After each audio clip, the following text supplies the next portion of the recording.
ሰላም ውድ ቻናሌ ቤተሰቦች እንደምን አላችሁ? እንደምን እስከ ሰዓት ደረሳችሁ? እግዚአብሔር አምላካችን ከሁላችን ጋር ይሁን።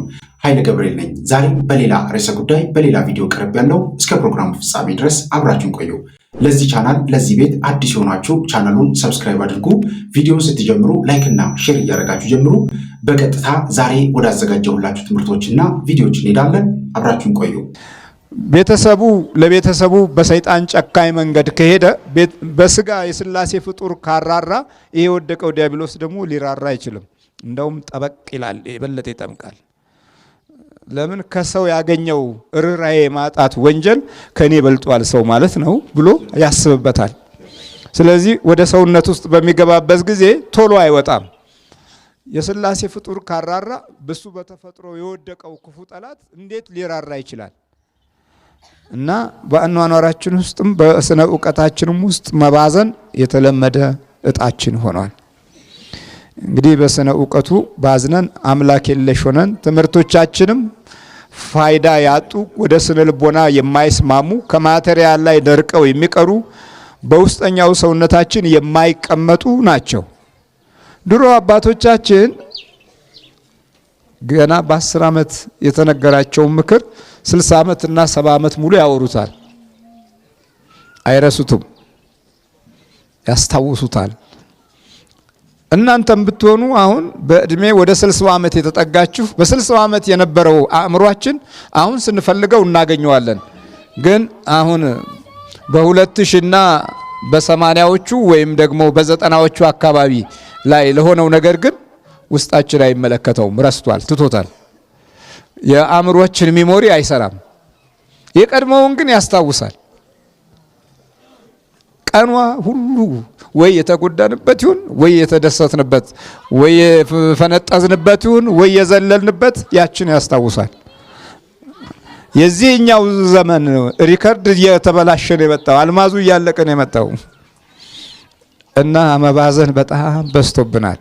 ለምንድን ነው ቢባል በዚህኛው ክፍለ ጊዜ ከመንፈስ ቅዱስ ጋር ስለማናስተውል ነው። ከእግዚአብሔር መንፈሳዊ በረከት ጋር ስለማናስተውለው ነው። አጋዥ ኃይላችን መንፈስ ቅዱስ መሆን ሲያቅተው አናገኘውም። ሁሌ እንደባዘን ነው ማለት ነው። እዚህ ጋር ባዘነ የሚለው በግ እኮ የሰው ልጅ የአዳምን ዘር ነው። ግን እንዲህ በማባዘን ውስጥ ሌላ ኃይል ያስፈልገናል። የእግዚአብሔር አምላክ ኃይል፣ የእግዚአብሔር አምላክ ፍቅር፣ የእግዚአብሔር አምላክ ፍለጋ፣ የእግዚአብሔር አምላክ ጸጋና በረከት፣ የእግዚአብሔር አምላክ ተስፋ ያስፈልገናል። ይህንን ተስፋውን ለማልማድ ገና ብዙ ዓመት የሚፈጅብን ሰዎችም አለን። አሁን ለምሳሌ አትጨነቁ በሚለው ነገር ላይ ተጨንቀው የአማኑኤል ኪኒን ምሳና ራታቸው የሆኑ ሰዎች ብዙ ናቸው። ለምን? በመንፈስ ቅዱስ ግን አትጨነቁ ይልነን ነበር። ለነገው ክፋቱ ይበቃዋል፣ ለዛሬ ግን እናንተ እንዳትጨነቁ የሰማይ ወፎችን ተመልከቱ ማለት። እነሱ አይዘሩም አያጭዱም። ሰለሞንም በጥበብ መብዛት ትልቅ ነበረ፣ ግን በምድር ላይ እንደምትታየው አበባ እንኳ ከነዚህ እንዳንዱ እንኳ እሱ አልለበሰም። ያ በአማራ አኗኗር ውስጥ ይኖር የነበረው ሰለሞን አስታውሱ ምን አለ ተጨንቆ ተጠቦ በቁመቱ ላይ ስንዝር የሚጨምር ሰው አለን። ዛሬ ሰዎች በመናፍስት ተደግፈው ጭንቀትን ኑሯቸው አድርገውታል። የጠላቶቻቸውን ምስጢር ላለመረዳት የኖሩበት ኑሮ ያመጣው ችግር ነው። በሌላ በኩል ደግሞ መንፈሳዊ ፍለጋን ለመቀበል እድሉን እናጣል። እዚሁ መተን እንኳን እኮ ማናምን ነገረኞች አለን እኮ። እዚሁ መተን የደህንነትን ጸጋ እንዳንላበስ ውስጣችንን ዘግቶ በተለያየ አይነት መንገድ አጥሮት በባዶው እንመለሳለን። ይሄ የባዘነ ትውልድ ነው። የተባዘነ ትውልድ፣ የባዘነ ልብ፣ የባዘነ አእምሮ፣ የባዘነ ሕሊና ነው። የማቴዎስ ወንጌል ተስፋችንን ሲነግረን ግን የሚባዝነውን ሊፈልግ ሄደ፣ 99ኙን ግን በተራራ ላይ ተዋቸው። ይታያሉ እነሱ እና መባዘን ከጎዳን ወገኖች ዋነኛውን ቦታ ሸፍነን የምንኖር ነን። በኑሯችንም እንደዚሁ መባዘን ላይ ነው ያለነው። አንዱን እንመክራለን፣ አንዱን እንጀምራለን፣ አይሆንም። አንድ አንዱን ፈቃድ እናወጣለን እንታገለውና ያለንን ይዞብን ይሄዳል። አንዱን እንተክላለን ደግሞ መልሶ ይነቀላል። በጀመርነው ነገር ላይ ረድኤት ስናጣ የምንጀምራቸው እድሜያችንን የሚፈትኑ ጭንቆቻችንን የሚጨምሩ ከመሆኑ ጋር ዝም ብለን እስቲ ለሞክረው የሚለው ነገር ዘወትር ያናኗራችን መለኪያ ሆኗል። እንሞክረው በጣም ደግሞ ሲቸግረን እምነትንም እንሞክረው ብለን እንገባለን። አሁን በቃ የባዘነ ትውልድ እንዲህ ነው። አንዴ ባሁላውን፣ አንዴ ዳውላውን፣ አንዴ ምኑን፣ አንዴ ጆሆባውን፣ አንዴ ማንጽዮን የሚል ደግሞ አለ። አንድ ምንም በቃ አዳዲሱ ሳይሻል አይቀርም እንላለን። ገብተን እናየውና ያው ከምንም የማይሻል አይነት በሚሆንበት ጊዜ ደግሞ እስቲ ደግሞ የተሻለ እንሞክረው እንላለን። እድሜ ልካቸው እምነት በማሰስ በመጨረሻ ምንም አላምንም ብለው ተስፋ ቆርጠው እብደትን የጠሩ ጥቂቶች አይደሉም። እስቲ ራምባና ኦሾ ይሻላል ብለው በር ዘግተው ዛሬ ጭራሽ በነፍስ መሄድ የሚለውን ወደ ሲኦል ደርሶ መመለስ እያሉ ይቀልዳሉ። በጣም በሚያሳዝን መባዘን ውስጥ እንገኛለን። እግዚአብሔር በስራችን በኑሯችን እንዲገባ ቅድሚያ ስላልሰጠነው ብዙ ነገሮቻችን እየተበላሹ እንቸገራለን እና ቅድሚያ ምንድነው የሚለው መጽሐፍ ቅዱስ? ጽድቁንና መንግስቱን ፈልጉ ሌላው ሁሉ ይጨመርላችኋል የሚለው መጽሐፍ ቅዱስና ስለዚህ ሁላችንም በዛ አይነት መንገድ ውስጥ ልንሄድ ይገባል። እግዚአብሔር አምላካችን ሁላችንንም ያግዘን። በእውነት ልንበረታ ልንጠነክር ይገባል። አንዱ ምን አለ በጣም ፌመስ ትሆናለህ የሚል በቃ ታዋቂ ዝነኛ በጣም ህዝብ የሚወድህ ትሆናለህ የሚለውን አየና ዘፋኝ ሆነ። 2015 ላይ ከሙሽሮቹ አንዱ እንዲሆን ያደረገው ደግሞ የኛን ትምህርት ማዳመጡ ነው። ለምን ብትሉ ዘፋኝ ሆኖ ናይት ክለብ ውስጥ አንዷ ሴት ቆማ መድረክ ላይ ዘፍና ስትወርድ እሱ ተረኛ ሆኖ ደግሞ ተነስቶ ደግሞ ይዘፍናል። አንድ 5-6 ዘፋኞች አሉ። በተራ እየወጡ ሰውን ያስጠጣሉ፣ ያሰክራሉ፣ ያስፈነጥዛሉ። በቃ እብድ ያረጉታል ቤቱን ማለት ነውና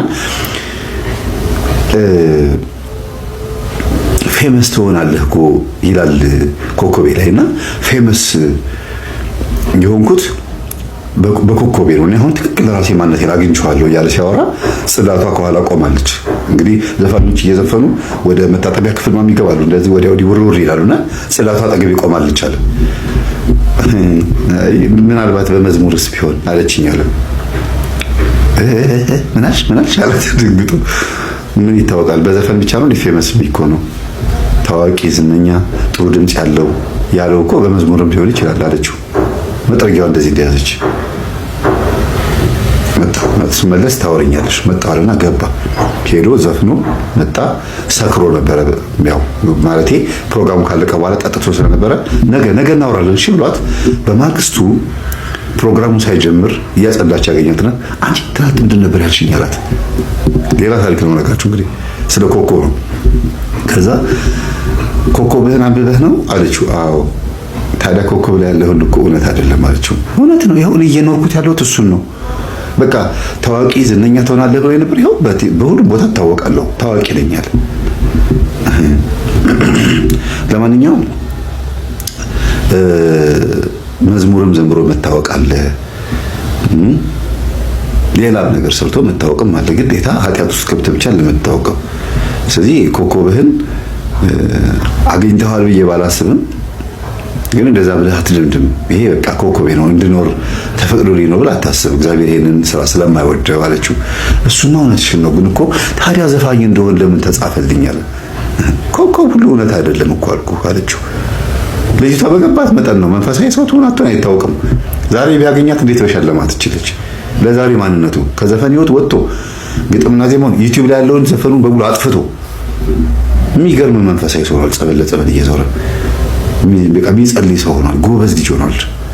እንግዲህ ትዳር ጓደኛ መቼም ሰጥቼው አይባልም። አስተዋውቄው አግብቶ ካገቡት ቤተሰቦች መካከል አንዱ ሆኗል። እኔ እግዚአብሔር የተመሰገነ ይሁን ካጋባኋቸው ሙሽሮች ውስጥ አንድም የተፋታብኝ ሙሽራ የለም። ቅድመ ጋብቻ 15 ቀን ትምህርት አስተምራቸዋለሁ፣ ድህረ ጋብቻ 15 ቀን አስተምራቸዋለሁ። አለቀ። የመናፍስትን ሴራ ያውቃሉ፣ የመላእክትን አማላጅነት ያውቃሉ። ከዛ ደግሞ ሶሻል ላይፍን እንዲያውቁ ሶስቱን ማስተባበሬን የምነግራቸው። አለቀ። እግዚአብሔር በዚህ ውስጥ ገብቶ ስራ ይሰራል እና በቃ በቤተክርስቲያንም ሊሳለም ሲሄድ ሊዘፍን ሲመጣ ምንም ሲሄድ የትም ቦታ ሲሄድ እንዲህ ልጅ እኮ እግዚአብሔር ለካ በምስኪኖች ላይ በምታጸዳው በእነዚህ ላይ ሆኖ ያስተምራል። ለካ ዘፋኝ መንግስተ ሰማያትን አያወርስም፣ ዘፋኝ መንግስተ ሰማያትን አያወርስም የሚለው ነገር ከልጅነቱ ጀምሮ ይመላለስበታል። ግን ድምፃዊ ነው። ለምንድን ነው ዘፈን የተከለከለው? ዘፈን እኮ መከልከል አልነበረበትም ይላል መዝፈን ስለፈለገ። ይሄ ነገር ቢፈቀድ አንድ ሰንበት ተማሪ እንደዚሁ ብሎኛል። መምሪ ኦርጋን፣ ኪቦርድ፣ ጊታር ቢፈቀድ በቤተ ክርስቲያን እኮ አሪፍ ነበር። እንደ ቤተ ክርስቲያን ቅዱስ ያሬድ ገደብ ባያዘጋጅ ጥሩ ነበር አለኝ። አይደለ አልኩት። አሁን ለምሳሌ ጊዜ ኪቦርድ ደስ አይልም፣ ኦርጋን ደስ አይልም አለኝ። አያችሁ፣ ይጎረብጠዋል ዲያብሎስ። ይሄ የበገናው፣ የማሲንቆው፣ የዋሽንቱ፣ የከበሮ ድምጽ ይጎረብጠዋል፣ ያሟል፣ ጆሮን ያሳካዋልና ያኛው እንዲቀላቀል ይፈልጋል። ተሐድሶ የሐራት ቃል ጥራዝ ነጠቅ የሆነ አኬር እንዲኬርና አንዳንድ ጊዜ እንዲሆን የምንፈልገው ነገር ከኛ ነው ወይስ ከማን ነው የሚለው ነገር ቼክ ማድረግ ያስፈልጋልና ወይ ዘፈን ባልተከለከለ ይላል እያለ ነው ይህቺ ልጅ የመጣችበት። እግዚአብሔር አያችሁ፣ ሁሉ ጊዜ አንድ ነገር ባብሰለስላችሁ ቁጥር የዛን ነገር ጥግ እንድታውቁት ነው የሚፈልገው። ስለዚህ ጭንቅላቱን መቆጣጠር አልቻለም። ከዘፈን ህይወት ወጣ። ልጅቷን ግን ሊያገኛት አልቻለም። ከዛ በኋላ ብዙ ጊዜ ቆይቶ ነው ወደ መንፈሳዊ ህይወት የመጣው። ተመልሶ ሲሄድ እዛ ቤት አላገኛትም፣ የለችም። እና እንዲህም አይነት ነገር አለ። ስለዚህ እግዚአብሔር ሲቀይር ሲለውጥ ይችልበታል፣ ያውቅበታል። ቤተሰቦቻችሁን ስትቀይሩ ወይም ጓደኞቻችሁን ልትቀይሩ ስትሞክሩ ደካማ ጎናቸውን በደንብ ለይታችሁ ማወቅ አለባችሁ። ጠንካራ ጎናቸውን ለይታችሁ ማወቅ አለባችሁ። ባለቤታችሁ፣ ፍቅረኛችሁ ወይም ጓደኞቻችሁ አጠቃላይ በእናንተ ዙሪያ ያሉ ሰዎች የሚበሳጩት በየትኛው ነገር እንደሆነ ማወቅ አለባችሁ። ከዛ ያንን ነገር ላለማድረግ መሞከር። ግን ሲሪየስ ግዴታ መሆን ያለበት ነገር ከሆነና የሚበሳጩ ከሆነ ጉዳዩን ሲሪየስ አድርጎ መጀመር፣ ቀልድ እንዳልሆነ እያሳወቁ መጀመር። ልክ እንደ እናትየዋ የደብተራው እናት ምንድን ነው ያደረጉት? ስነ ስርዓት አድርገው በቃ ቁርጥ አድርገው እንደተነሱ ልክ እንደዛ እንቅጩ መናገር ማለት ነው። ወዲያ ወዲህ እንዲህ ማለት አያስፈልግምና በተሻላችሁ መጠን ባህሪን፣ ጸባይን፣ ውሎን አውቆ አንድ ሰው መቀየር ይሻላል። ሁሉ ነገር ተስፋ የሚያስቆርጥ የመሆን ዕድሉ እየሰፋ እንደመጣ ይሰማኝ። ወጣቱ ጠንክሮ ተምሮም ጥሩ ውጤት ኖሮትም ወይ ስራ አይኖረውም፣ ስራ ኖሮትም ቤተሰብ ማስተዳደር የሚችል እናት አባቱን መርዳት የሚችል በቂ ደሞዝ የለውም። ትዳር መመስረት ልጅ ማሳደግ የሚችል አይሆንም። ጨክኖ ትዳር መስርቶም ቤተሰብ መስርቶም ያንን በልብ እንደ ልቡ ደስ ብሎት እንዲኖር የሚያደርገው ነገር የለውም። ከዛ ደግሞ አይ ከትንሽ ጊዜ በኋላ ይስተካከላል የሚል ተስፋ የሚሰጥ ነገርም ደግሞ አይመለከትም። ከዛ ደግሞ በዚህ እንኳን ለመጽናናት ወደ እግዚአብሔር ቤት መጽናኛ ይሁን ብሎ ሲመጣ ደግሞ እግዚአብሔር ውስጥ ያለው ኪዮስ፣ ጭቅጭቁ፣ የሰው ክፋት ምናምን የእግዚአብሔር ቤትን ተስፋ እንዳያደርግ ያደርገዋል። በቃ ዙሪያው ጨለማ ሆኖ እንዲታይ ያደርገዋል። ግን ከዚህ ሁሉ በላይ እግዚአብሔር አለ። በቃ እግዚአብሔር ላይ ተስፋ መቁረጥ ማለት እኮ በቃ ሞት ነው ያልከው እውነት ነው። ከዛ ወዴት ትሄዳለህ? እኔ አልችልም ብሎ ማሰብ እውነት ነው። በቃ ላንችል እንችላለን። በቃ እኔ ያቅቶኛል፣ ከኔ አቅም በላይ ነው፣ በምንም መልኩ ላስተካክለው አልችልም ማለት ጥሩ ነው። እግዚአብሔር አይችልም ማለት ግን እኮ ጥርጥር በጣም እግዚአብሔር አያደርገውም እንዴት ትላለህ? እኮ በነገር ላይ ሁላችንም ውስጥ ያለ ችግር ነው። ጥርጥር ስላለብን እኮ ነው። የእምነት ጉድለት እስከ ጥግ ነው ያለብን ሁላችንም ማለት ነው። በመሰረቱ የእምነት ጉድለት ስላለብንም ኃጢአት የምንሰራው እግዚአብሔር እያየኝ ነው ብዬ አምናለሁ ብለን እንናገራለን እንጂ ከልባችን አናምንም። አንድ ሌባ ፖሊስ እንደዚህ እያየው አይሰርቅም። ፖሊሱ ዞር እስኪለት ይጠብቃል። ምክንያቱም እያየው ከሆነ እንደሚቀጣው ያምናል ማለት ነው፣ ያውቃል። እግዚአብሔር እያየኝ ነው ብለህ እያመንክ እግዚአብሔር ፊት ኃጢአት ሰራ ገብቷል። እግዚአብሔር እያየኝ ነው ብለህ መጋረጃ ጋርደህ መብራት አጥፍተህ በር ዘግተህ ኃጢአት ሰራ ስለምትጠራጠር ነው። የእምነት ጉድለት ስላለ እግዚአብሔር እያየኝ ነው ብለን ስለማና ቢያየኝም ደግሞ አይፈርድብኝም ብለን ወይ ስለተጠራጠርን ማለት ነው። እግዚአብሔር ሁሉ ነገር አሳልፈን እንስጠውና የምርን ጸልይና እግዚአብሔር ሳያወጣን ቀርቶ እንክሰሰው። ሳንጠረጥረው ጸልየን ሳንጠረጥረው ለሱ ራሳችንን ሰጥተን ከዛ ችግር ሳያወጣን ይቅርና እስቲ እንክሰሰው እግዚአብሔር። ግን እግዚአብሔር ያስችላል። በቃ የአልዓዛር ታሪክ እኮ ምክንያቱ ይሄ ነው። የምትወደው ታሟል ብለው ሲጠሩት እኮ ብድግ ብሏል። ሄደም ጌታችን እስኪሞት ጠብቋል። ሲመጣ አንተ ብትኖር ኖሮ እኮ አይሞትም ነበር አሉትና ማርታ። አይ እምነታቸው የተገደበ ነው። ጌታ የታመመውን ማዳን እንደሚችል ያውቃሉ፣ ታምር ማድረግ እንደሚችል ያውቃሉ። ግን እስኪሞት ነው። በቃ ከሞተ በኋላ ምን ማድረግ ይችላል ነው የነሱ ሐሳብ። እዚህ ቢኖር ኖሮ እኮ ለዛ ነው 4 ቀን እስኪሞላ ዝም ብሎ የጠበቀው። ገደብ የለውም። የእግዚአብሔር አሰራር ገደብ የለውም። በቃ በዚህ አበቃለት ማለት አትችልም ነው። ገደብ የለውም። ከ4 ቀን በቃ ነቃለት ሸተተ ከተባለ በኋላ አይ ተነስ ብሎ አነሳውና እኔ እዚህ ጋር አላቆምም፣ እናንተ በቃ አይሰራም አይስተካከልም አልቋል ያላችሁትን ነገር ማስተካከል እችላለሁ እያለን ነው ጌታችን። ከማለቂያ የለውም ለኔ ገደብ የለኝም ነው እያለን ያለው። እያስተማረ ያለው ትምህርት እሱ ያው በሰው ቁስል ላይ እንጨት መስደድ ቀላል ነው፣ ግን አጽንኦት ሰጥቼ በጣም መናገር የምፈልገው ነገር ብዙዎቻችን ተስፋ የምንቆርጠው በተራ ነገሮች ነው። በጣም በተራ ነገሮች ነው። መጽሐፍ ቅዱስ አስቀድማችሁ ጽድቁንና መንግስቱን እሹ ሌላው ነገር ሁሉ ይጨመርላችኋል ብሎናል። እንደዛ አይደለም እኛ የምናደርገው። በራሳችን ሮጠን አልሳካ ሲለን ነው በቃ ተስፋ ቆርጠን እየተቀመጥን ያለን። ራሳችን ለእግዚአብሔር ሰጥተን ዋናው ትኩረታችን እግዚአብሔር ሆኖ ሌላው ከሆነ ይሆናል ካልሆነ ይቀራል ማለት የምንችል ሰዎች ይሆን አይደል? ወይ የሥራ ጉዳይ ነው የሚያስጨንቀን፣ ወይ የምወደው ሰው ትቶኝ ሄደ ነው ተስፋ ያስቆርጠን ምናምን ነገር ሆኗል ህይወታችንና መንፈሳዊ ነገራችን ላይ ከእግዚአብሔር ጋር መገናኘቱ ላይ በጣም ፎከስ ካደረግን ዛሬ ከባድ ብለን ያሰብናቸው ነገሮች ሁሉ ቀላል ይሆናል። ከህይወት አልወጣ ያለ ነገር ሁሉ ይወጣል። በፕሌን ስትሄድ ተርሚናሉ ትልቅ ነው የነበርክበት ቦታ ምናምን፣ ከፍ እያልክ በመጣ ቁጥር ግን ትልቅ ያልካቸው ነገሮች በጣም ትንሽ ይሆኑ ይመጣሉ።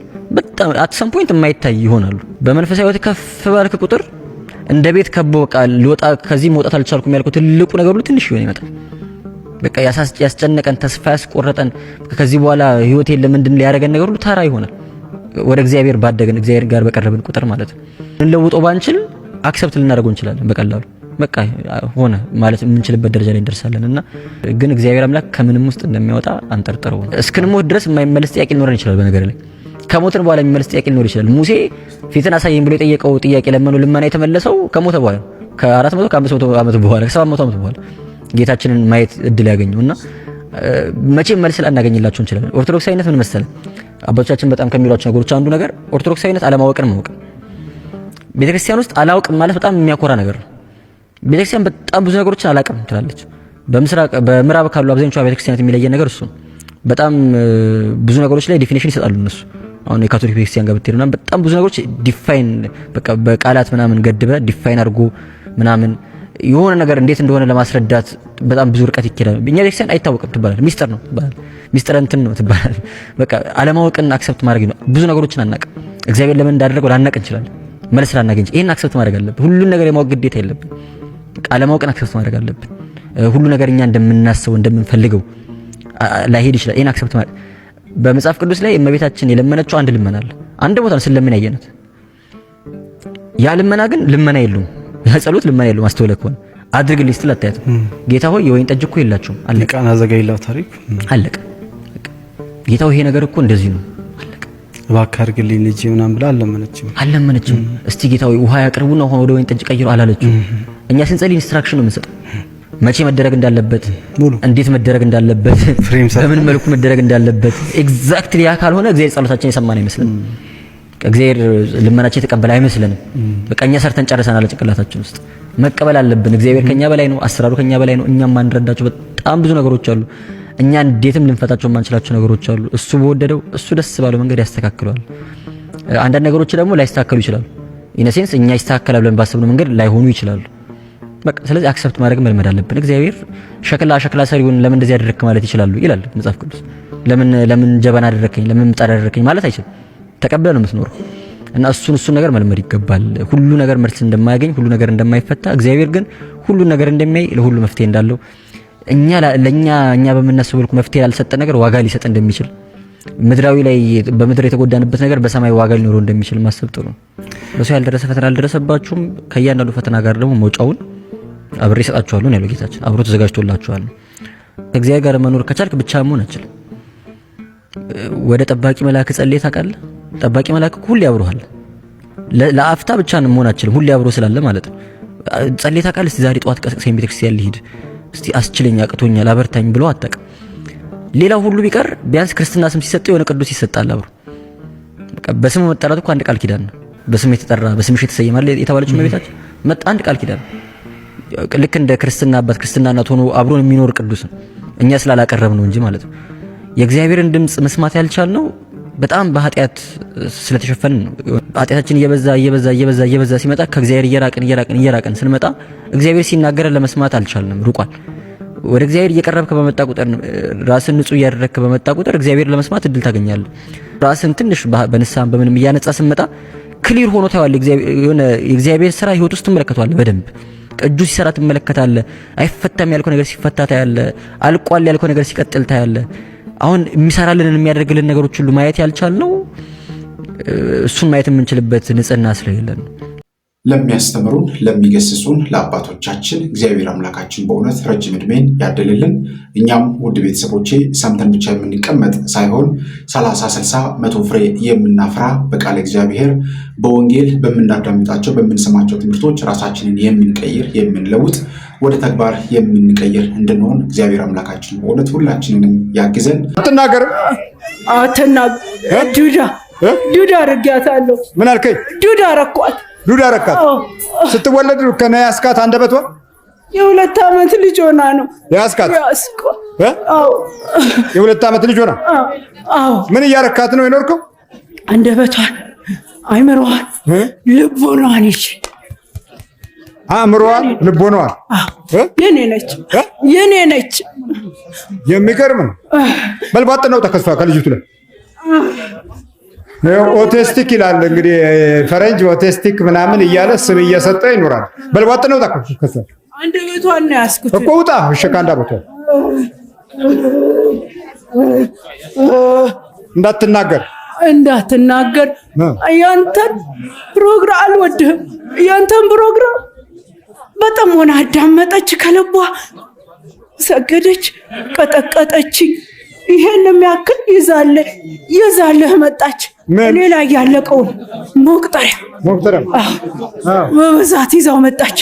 እንደ ቆሎ ልታዋርደኝ። አሁን ለቀት ሄዳላት ተርማ ልጇንም አበሳጨዋለሁ። የት አለ ልጇ? እነዛውና ልጆቿ። የቶቹ? እነዚህ ልጆቿ ናቸው? አዎ። ከስንት ልጅ ነው ያስከው? አሁን የትኛውን ነው ያስከው? ያውና ናትናኤል ነው የማበሳጨው። የትኛው? ይሄን አበሳጨዋለሁ። ስንት ልጆች አሏት? 5 ልጆቿ ናቸው። 5 ልጆቿ ናቸው። እናንተ ሁላችሁም ለንደን ናችሁ? Where are you from? Where are you from?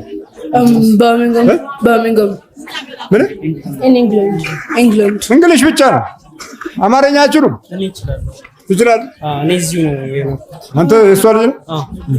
yes እነሱ እዛ ነው። እኔ ብቻ ነኝ። እዛ የሚወለዱት ይጉረጠረጣሉ። እንትናቸው ብዙ ነገር ላይ ከሽፏል። መክሸፍ አለ። ወልዶ እዛ በባዕድ ሀገር የተወለደ አብዛኛው የከሸፈ ትውልድ ነው። ምክንያቱም የነጮ እንትን ተጋብቶበታል፣ ተዘበራርቆበታል እና ብዙዎቹ ዝብርቆች ናቸው። እናንተ ስታስቡት ሰልጥኖ አውቆ ይመጣል ነው የምትሉት አይደል? ደድቦ ነው የሚመጣው፣ አህያ ሆኖ ነው የሚመጣው። አይምሰልህ እና ውጪ ተምሮ ሀገር ይገነባል ብለህ እንዳታስብ። እንኳን ሀገር ራሱንም አያውቅም። አወረድ ተቀጠቀጠች። ይሄ ሁሉ አንተ ነህ ተቀጠቀጥኩ? በድርብ ነው የምትቀጠቅጠኝ። እስቲ ብዙም ነበረ። ገልብጠው ብዙ ነው። ቀጠቀጠች። እንደውም ቤቷን እንዳትመጣ አቃጠልኩት። ምን አልከኝ? ቤቱን አቃጠልኩት። ለምን? ፓስፖርቷ የነበረቻትን ገንዘብ ቅጥል ሳረግ እሷ ምንም አልደነገጠች። ምጸሎት ቤቷን አቃጠልኩት። ለምን? ቤት አባቷ አልወድህም እኮ ደግሞ አልወድህም። ይሄ ሁሉ ተቀጠቀጠ ያደረክ እዛ ምን አናገረ? ምንድነው የምታወራው አንተ? ምን እንዴት ይታረጋለህ? እዚህ ተቃጠል እንዴ ቅጥልን ያልኩት። እስቲ ወገብህ አሁን መጎዳቱን እየነገረኝ ነው። አቤቱታ እያቀረበ ነው። ተቃጠያለሁ። ምንም አይመስለኝም። ተሞቻለሁ። አሁን ለቀት ሄዳላት እሄዳለሁ። በቃ ቧጣ ካለበት ከልጆቹም ነው። ቶሎ እሷ ላይ ደግሞ በቃ አልወዳትም። ስሟም ደግሞ ኢትዮጵያ አሏት።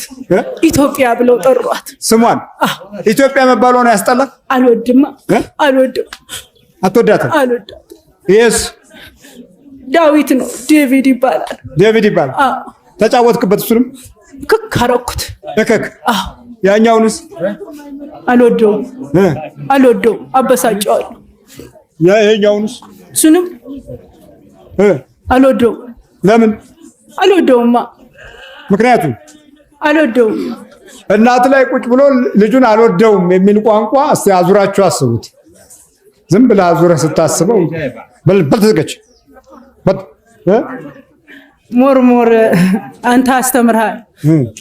የከልከሊዮስ መንፈስ ነው። የከልከሊዮስ መጽሐፍ እና በቃ ደም ነው የምወደው። ፈነከትኩት። የቱን? ይሄን። የቱን ነው የፈነከተው? ይሄን። በምን? በቆርቆሮ ይዤ እኔ ደም ነው የምወደው። ሞርሞር።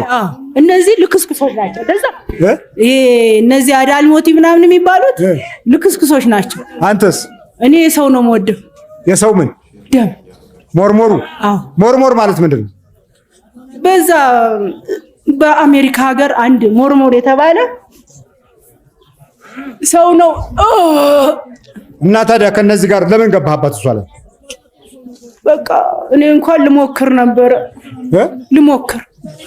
አነበበችው መጽሐፉን ወይስ እንዴት ገባ? አንብባለች። ሞርሞር ተጠመቀች። ጉድጓድ ውስጥ ተጠመቀችልኝ። በሞርሞር? አዎ። የት ሀገር? እንግሊዝ ሀገር። አንቺም እዛው ነበርሽ?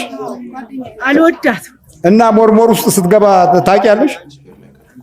ሞርሞር ስትገባ አብሬ አልነበርኩም። ከዛ በኋላ ግን አብረን ጸሎት በምናደርግ ሰዓት እሱ ነው የሚያስቸግረው። ገና ቤቷ ስገባ ያባረኛል፣ ይወጋታል፣ ልጆቿን ያስደበድባታል። አሁን ራሱ እያጣላ እህቶቿን ከቤት አባሯል። እኔንም ራሱ እንዳትቀራረብ ያደርጋል። ይሄ ሞርሞር የሚባል? አዎ እሱ ራሱ ነው። ከሰው ደም ጋር ምን አገናኘ? እኔ ደም ነው የምወደው። ሞርሞሩ? ጎራዴ አለኝ። ጎራዴ ነው የምወደው። ጎራዴ? አዎ ጎራሜ የሚሸልመው ጎራዴ ነው። ወደ ስትመጣ ጎራዴ ይሸልምሃል። ጎራዴ ነው የምትሸለመው? ረድ ማለት ነው። አዎ ይሄው በመቁጠሪያ እኮ ተቀጠቀጠ። አዎ እሱ ነው ችግሬ። እሱ ነው። ጠቅላላ ስንት ነው ከሞርሞሩ ምናምን? ዛሩላጅ 2002 ነበር። 2000 ሲቀጠቀጥ ጅኒ አይሄዱ መሰለህ? ተዘጋጅሽ። በጠቅላላ ስንት ናችሁ ጠቅላላ? 40። እሺ ተዘጋጅ። በኢየሱስ ክርስቶስ ስም፣ በኢየሱስ ክርስቶስ ስም፣ በወላዲተ አምላክ ስም፣ በወላዲተ አምላክ ስም፣ በቅዱስ ሚካኤል ስም፣ በቅዱስ ሚካኤል ስም እኔ የሞርሞር ሰይጣን ወደ ሲኦል እንገባለን። በቅዱስ ሚካኤል ስም፣ ሲኦል ታስረናል። ቶሎ ሰባት ጮህ ቁጥር እግዚአብሔር ይገስጽ።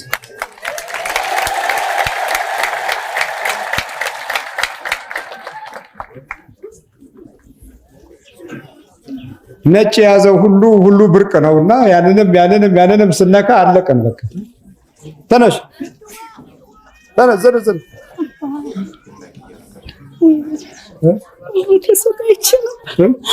ተሰቃይቼ ነበር። አንቺ ምን በየሞርሞሩ በየምናምኑ ምን አስገባሽ?